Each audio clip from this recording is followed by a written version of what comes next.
তালি টোপোলা বান্ধি দিছপুৰক বাই বাই ৰকিবুল হুছেইনৰ। দিছপুৰৰ বিধায়ক আৱাস এৰিলে ৰকিবুল হুছেইনে।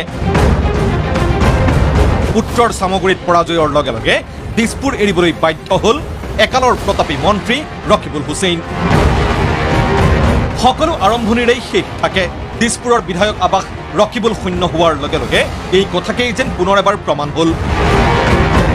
2001 পৰা 2024 চনলৈ তৰুণ গগৈৰ পৰা হিমন্ত বিশ্ব শৰ্মাৰ কাৰ্যকাললৈ বিগত 5টা বিধানসভা নিৰ্বাচনে দিছপুৰত সুৰক্ষিত কৰি ৰাখিছিল কংগ্ৰেছৰ হাই প্ৰফাইল নেতা ৰকিবুল হুছেইনক। পিছে লোকসভা নিৰ্বাচনৰ বিশাল বিজয়ৰ পিছত অপ্ৰত্যাশিত ৰাজনৈতিক ধুমুহাই ঠিকনা সলনি কৰিলে ৰকিবুল হুছেইনৰ।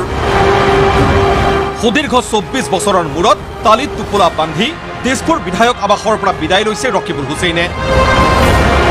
এপদ এপদকৈ এইদৰেই গাড়ীত উঠাইছে সামগ্ৰী। দিছপুৰত বাই বাই দিছে ৰকিবুল হুছেইনে।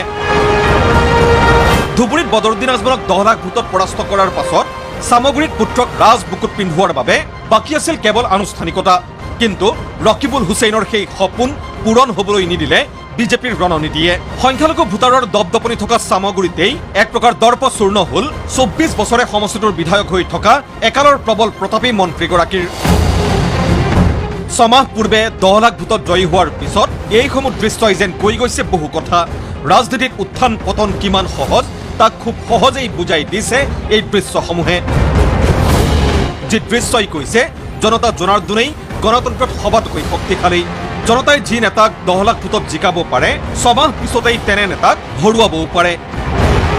পিছে দিছপুৰৰ মুহে লগ এৰিব পৰা নাই ৰকিবুল হুছেইনৰ পৰিয়ালৰ।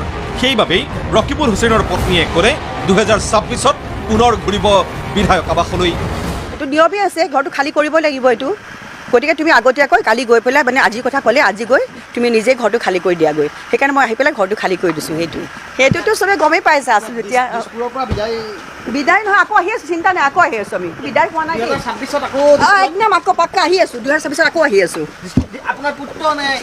চাই সেইটো সময়ে ক'ব সেইটো সময়ে ক'ব একদম কনফিডেণ্ট আহি আছোঁ, চিন্তাই নকৰিব।